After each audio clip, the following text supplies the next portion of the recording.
TV.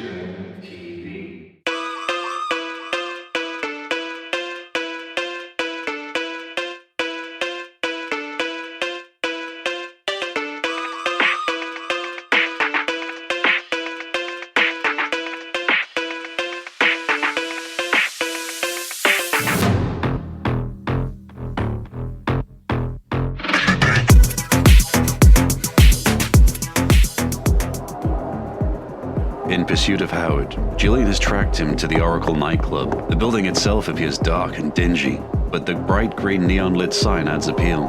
Howard is allowed into the entrance after a short conversation with the bouncer standing in front.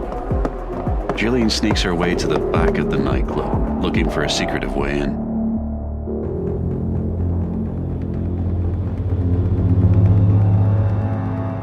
String TV presents Leo Brawn, Episode 12, Mr. Nice Guy, Part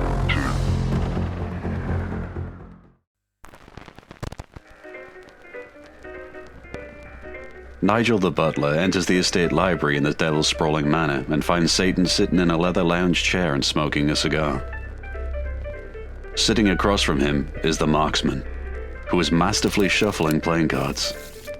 They are embroiled in a heated game of crazy eights when Nigel announces the arrival of a guest. Sir, your guest has arrived. This is Margot Muldoon, former political strategist and campaign manager for U.S. President Loudon.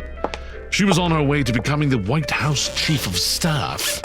When she... Yes. It was a brain aneurysm. I'm familiar with her resume and her death certificate. Thank you, Nigel. That will be all. Hey, Marksman, why don't you head downstairs and check on our friend Peppa? I'm taking the cards with me. I'll deal next round. The Marksman exits the library. Shut the door, please. This book club is for members only. It's a pleasure to meet you, sir. And this library, truly impressive. Most of these are first editions. Are you an avid reader? I don't think I've even read the covers. As you're probably aware, I make a lot of deals, and you'd be surprised at the strange things people are willing to part with in exchange for some help. These rare books, while on the outside may appear to be the grapes of wrath, within the pages lies the most heinous acts of humanity, everyone's deepest, darkest secrets. Consider this library a house of collateral. But this is hardly why I asked you here today, Miss Muldoon. I need someone to run my upcoming campaign, coordinate rallies, create ads, all that stuff you're used to. Your political acumen precedes you. And I'm grateful for the opportunity. So, how I would customarily begin is to hear your ideas first, and then expand on them. Does that sound like a good first step? We're smoking from the same peace pipe, Kimasabi. Okay, you might want to sit down for this. You're not sitting. For reals, take a seat. Okay, comfy? Here it is. I want to bring our great city into the 21st century.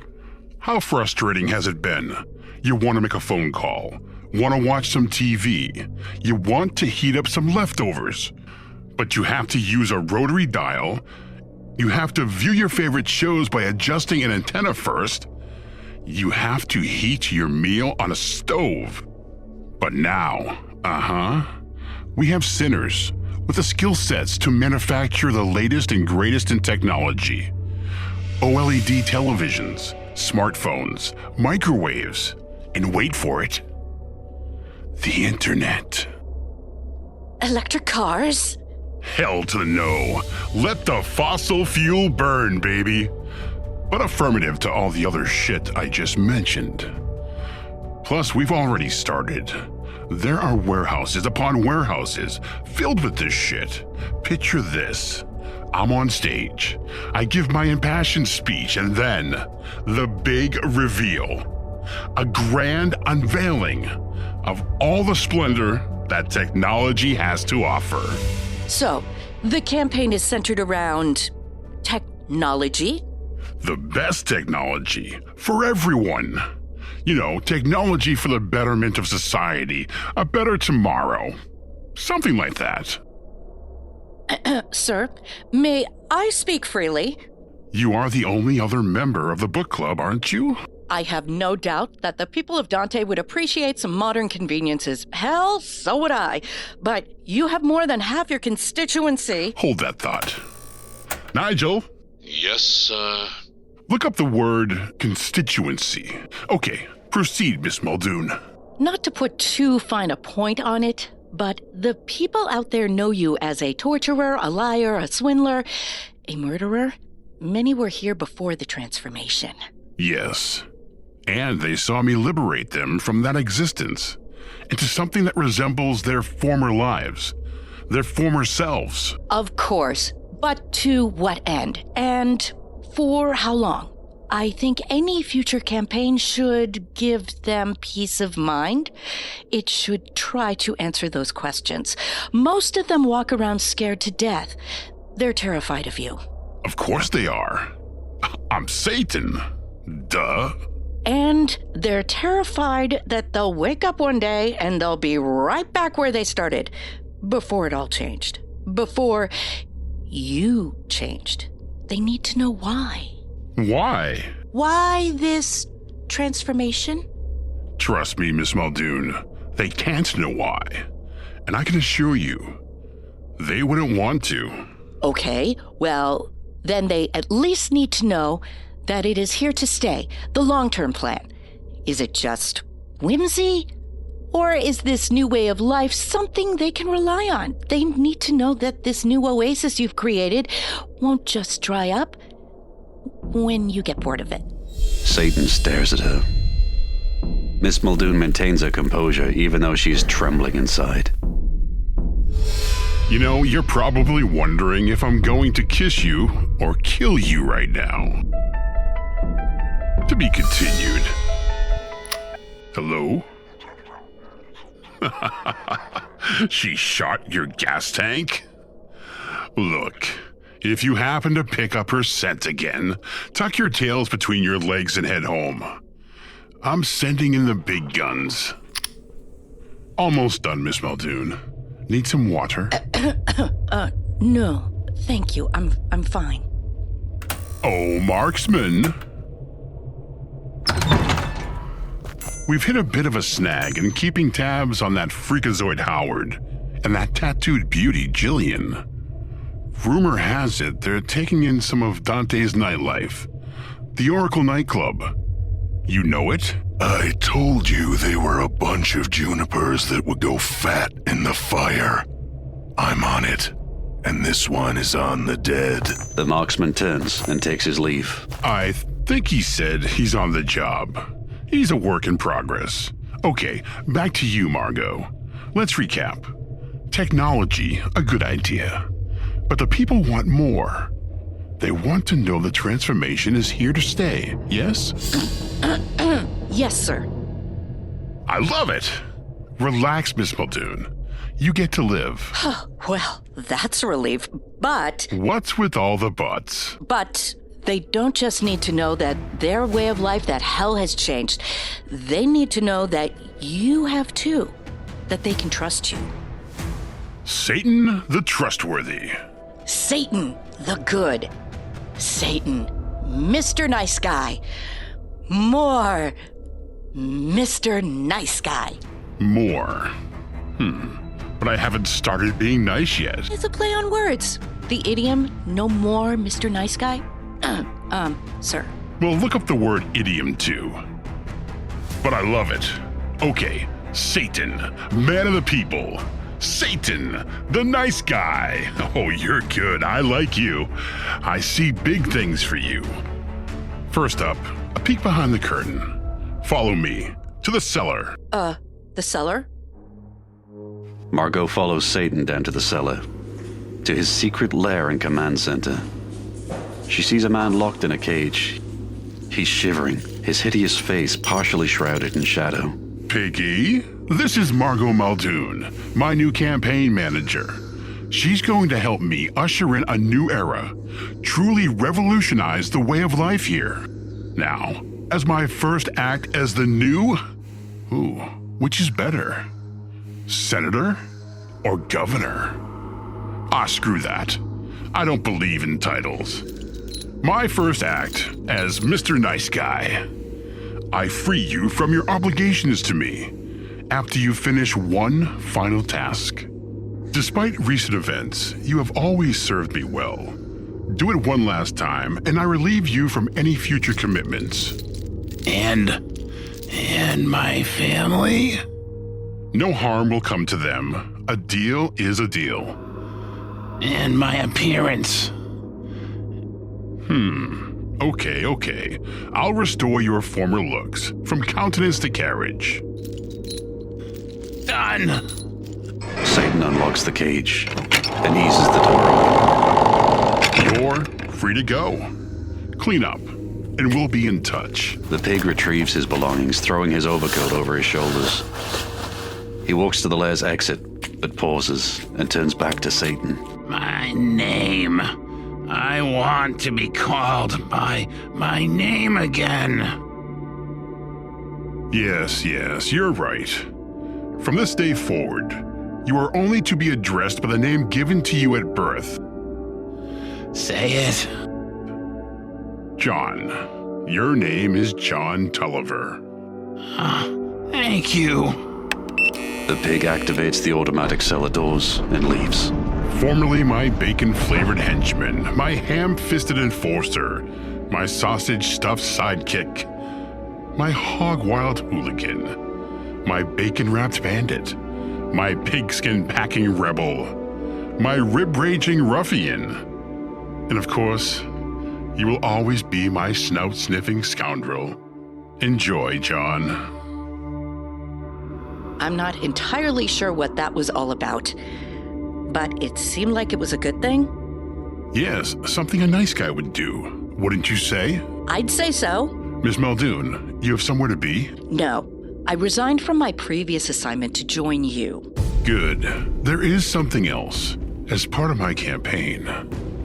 Ms. Muldoon, there is a psycho killer out there lopping ears off and terrorizing the people of Dante. It's time to restore some law and order. And I know just who to ask. We can include it in our campaign agenda when we make our announcement tomorrow. Wait, tomorrow? Normally, I'd need a few months. You have about 12 hours. Satan and Margot Muldoon sit in the back of a black sedan when his cell phone rings. It's not a number he recognizes. Hello? You know, when someone extends an invitation, the polite thing to do is respond in a timely manner, not make them wait. Oh, it's you. How'd you get this number? You're the current leader of hell.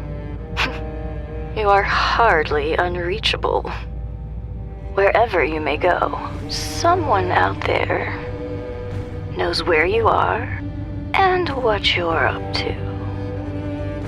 And if they know, then that means I'll know too. Is that what this special invite is for? So you can spout idle threats? Oh, these aren't threats. They are realities. Now listen closely, because this is a threat, and not an idle one. Oh, this one is very active. Your little campaign tomorrow. You might consider relocating, because there won't be much of Dante left when it arrives. When what arrives? Oh, now I'm not one to ruin surprises. Get your priorities straight, Lucifer. Meet me tomorrow at the location on the invite. Or goodbye, Dante. Ta-ta. For now. Ms. Muldoon, what kind of wiggle room do I have on this nice guy routine?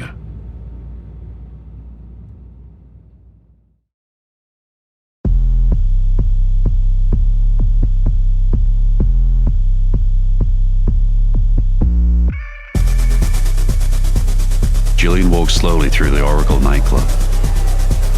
She's surrounded by sweaty, undulating bodies. The beat pumps through the overhead speakers as the lights strobe in variations of purple, red, and yellow. A DJ stands behind a turntable bouncing to the beat. She slowly pulls out the nail file from her pants pocket as she scans the room for the weirdo, Howard. It doesn't take long.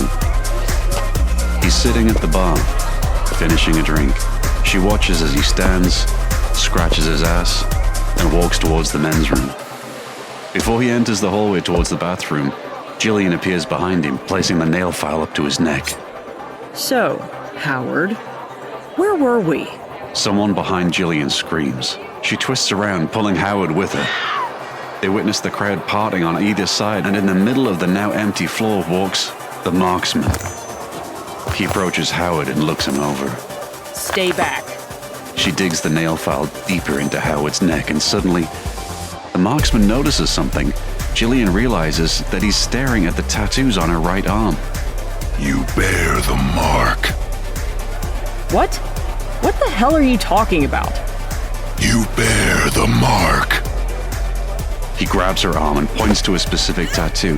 It's in the shape of a serpent, and jutting from its mouth, the pointed blade of an ancient dagger protrudes.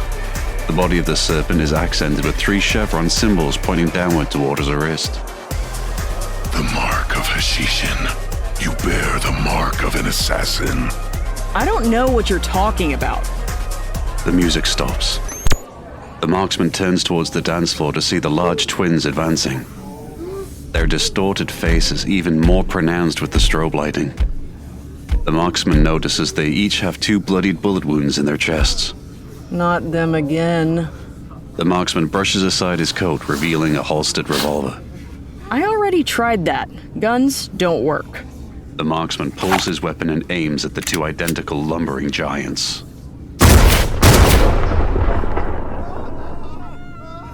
This one does. The Marksman dispatches the twins quickly, their matching heads having been blown clean off. Their large, abruptly lifeless bodies crash to the dance floor. The crowd, still frozen in fear, begin rushing out of the nightclub in a panic. You just have to choose the one right weapon, and your aim will stay true. Excuse me, can you please tell her to let me go? Hey, I'm talking to you. Tell this bitch to let me go. The Marksman lightning quick punches Howard in the jaw, sending him to the ground. He is blacked out before he hits the floor. The Marksman walks over to the bar and asks for a bottle and a shot glass. He pours a drink and downs it. Jillian cautiously walks over to him. Can you help me find my friend? His name is Sebastien. There is a price on his head, and for that, I cannot interfere. But no harm will come to you, those who bear the mark. I cannot make the same promise for your friend. I'm not what you think I am. You don't choose. You are chosen. Jillian inches away and then slowly begins to leave the nightclub. We will meet again.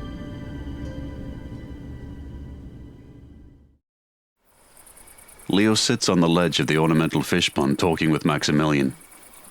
Under the moonlight and amongst the choir of crickets, Leo shares with his friend the latest demon hunt adventures. How big was the horse?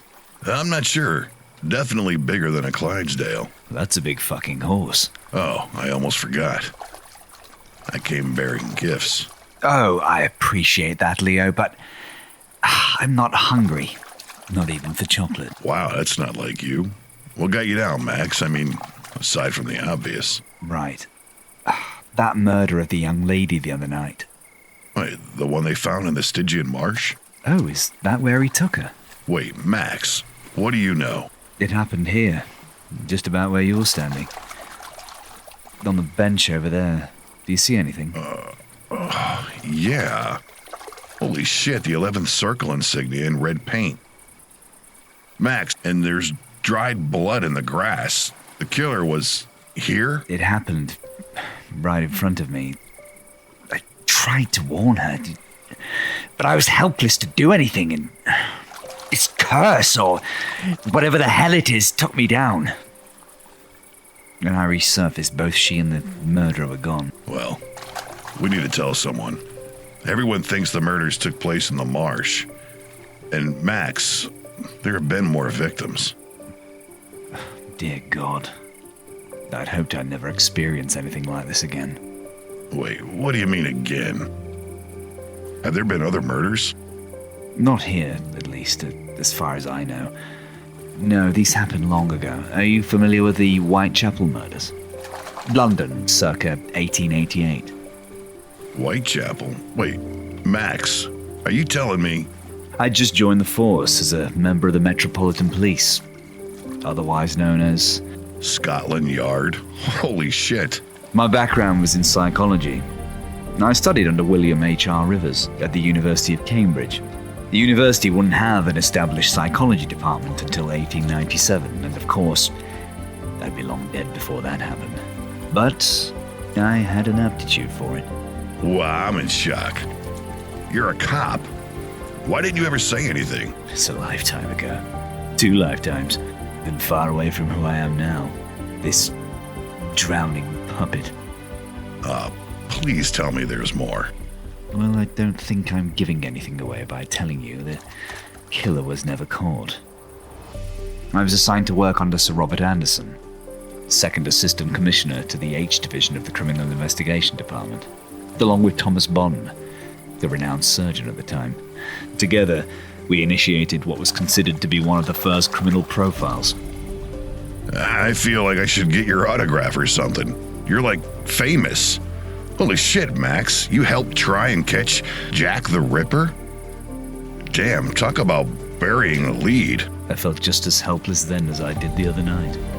Hey, you did everything you could. But it wasn't enough. Duty calls. Yeah, sorry. I need to go. Damn, a cop. I knew there was a reason we got along so well. I consider you a friend, Leo.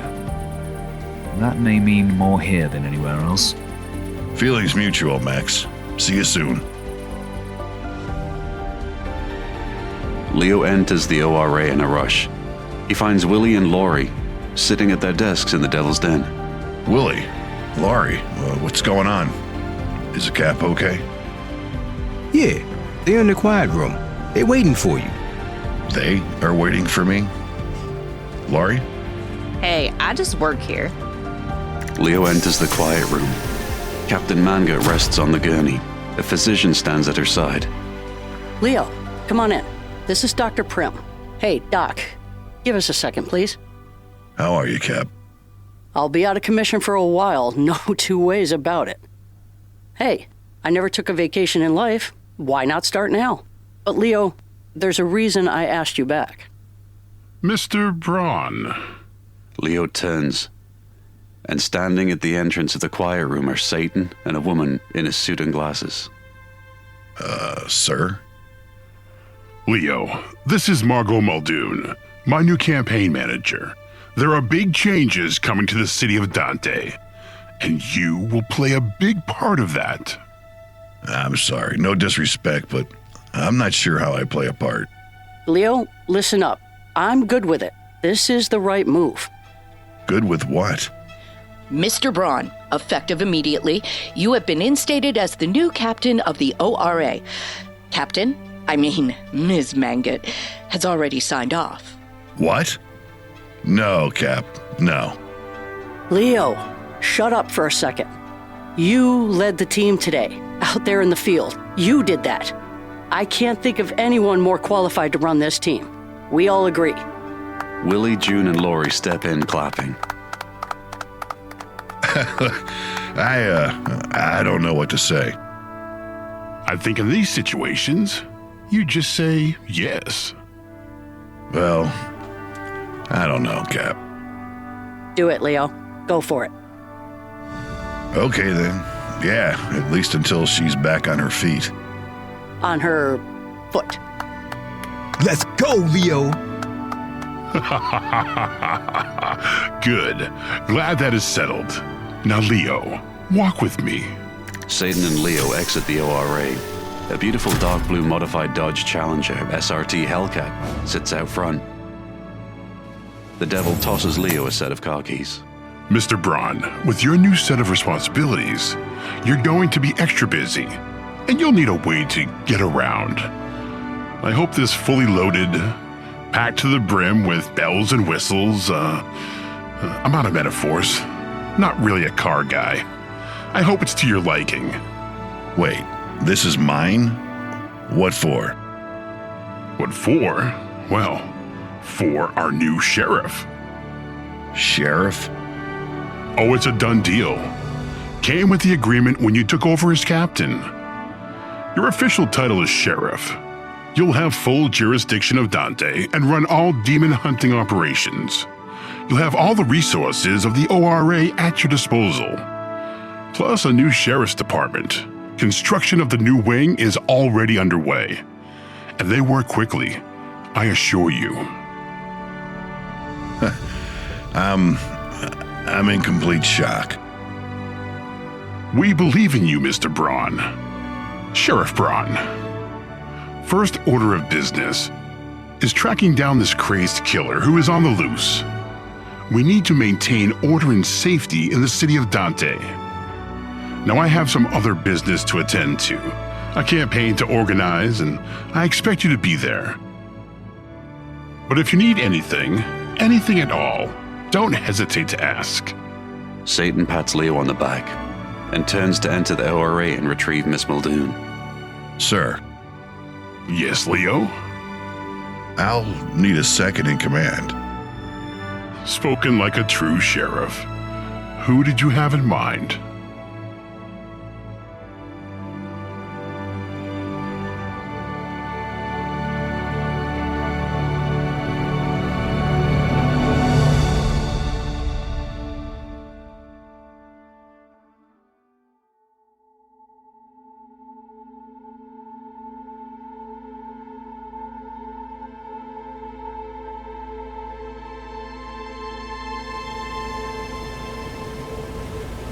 A torrent of water is redirected from Dante, cascading back into the river Styx.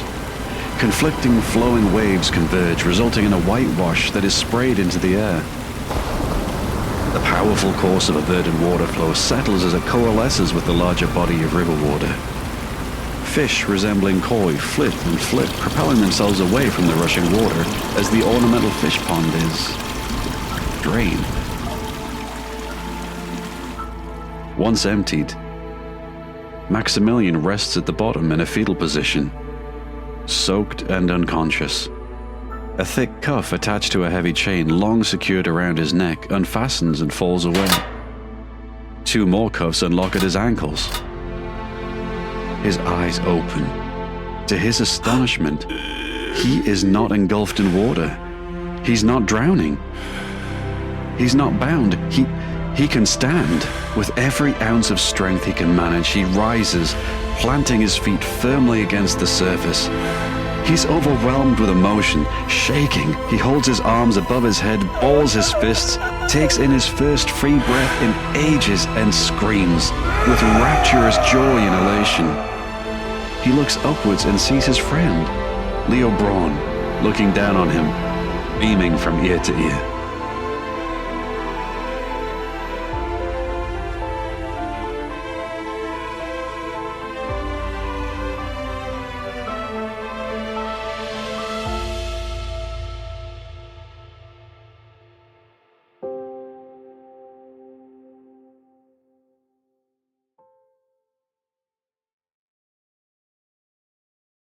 It's 1 a.m. in Boston, Massachusetts. Patrons of the Green Dragon Tavern are still lively at this late hour, enjoying pints of Guinness and food. Former priest Jacob Marwood sits alone at a booth, occasionally sipping on a beer. A man sits down at the booth. Jacob doesn't recognize him. Excuse me? Hey, sorry, all the other seats were taken. Look, there are plenty of empty seats. Now, if you'll excuse me, I'm meeting someone. Not much of a drinker, are you? You've been nursing that same beer for the better part of an hour. And I don't think anyone else is coming. How do you... have you been watching me? You used to be a priest. Am I right? Okay. I don't know how you know any of this. It is you, isn't it? It's me what? That sent the picture. Picture? Who are you? Let me introduce myself. Name's Trevor. And the picture I'm referring to is the man with the briefcase. At the Bricks apartment? Yeah, the one with the old broad who was carrying a briefcase. Guy enters the building and then, boom! Later, he walks out unscathed. And then he vanishes. You saw that. I figured no one else was paying attention. Yeah, I saw your post. Lots of people have. And what if I told you? Lots of people have seen him again. He came back? Trevor unlocks his smartphone and opens the site where Jacob had posted the picture. Yeah, after your post, it started getting hits. You see, other people were getting sightings of mysterious men with briefcases all over the friggin' country. Oh my God, I had no idea. Are you serious? Your phone should have been blowing up. I don't have a phone. That explains it. Well, we can fix that. Look, same guy, but this time with a younger girl, holding a briefcase. Guy walks into a hospital on a Las Vegas Strip. Minutes later, a friggin' 4.8 magnitude earthquake. And once again, he and the girl, they're gone. Here, tell me that doesn't look like a friggin' sword he's holding. Or this, same guy, this time, South Florida. They caught him on a doorbell security camera just across the street from the Weston family. He came back. Okay, but I don't know what to do with this information. Not that I haven't been thinking about it constantly since my first sighting. Look, Mr. Marwood, I'm part of a group, still at the ground level. We don't even have a name yet. But we're looking into this. All thanks to you. And I'd like you to be a part of it. What do you say? Want to see more? Jacob Marwood looks around the bar, realizing how disconnected he is, how empty he feels. Yes, please, show me more.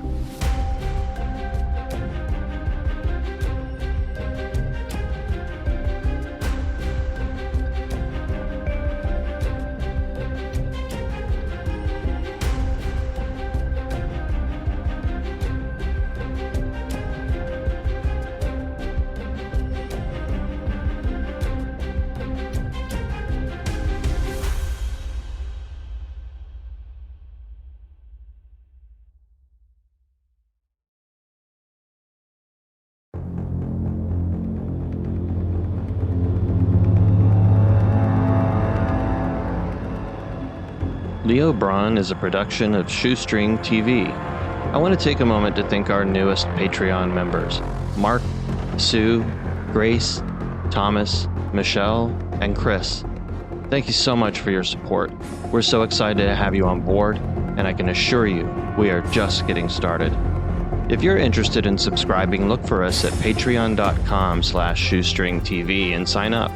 For only $5 a month, you'll gain early access to each episode, early access to bonus clips, concept art, and so much more. You can also join and follow Leo Brawn on our official Facebook fan page. You can find the link in our podcast show notes. And as always, you can listen to Leo Brawn anywhere you listen to podcasts. Leo Brawn is written and produced by me, Jason Beard. Now, the cast of episode 11, Mr. Nice Guy, part 2. Leo Brawn, played by Stitch Mainville. Narrator 2, played by Andy Parkin. Lilith, played by Grace Newton. Nigel, played by Michael Cunningham. Jillian Burkett, played by Tabitha Mixon. Willie Topaz, played by Terry Briscoe. Lori Stryker, played by Emily Fry. Captain F.J. Mengett, played by Melrose Johnson. Satan and the Pig, played by Jem Franck, Maximilian, played by Richie Berry, Margot Muldoon, played by Samantha D'Souza, the Marksman, and Jacob Marwood, played by Mitch Lashinsky, Howard, played by Robert Lloyd, and Trevor Mallory, played by Nick Mars. Stay tuned for the Season 1 finale of Leo Brawn with Episode 12, Surface Tension. And as always, our sincerest thanks for listening.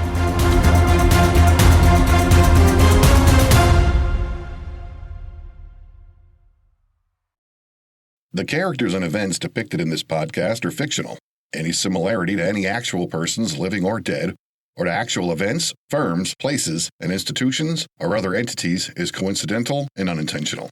This podcast is protected under the laws of the United States and other countries. Its unauthorized duplication, distribution, or exhibition may result in civil liability and criminal prosecution. Country of first publication, the United States of America. Leo Brawn, copyright 2024, Shoestring TV. Leo Brawn and all related characters are trademark and copyright of Shoestring TV. All rights reserved.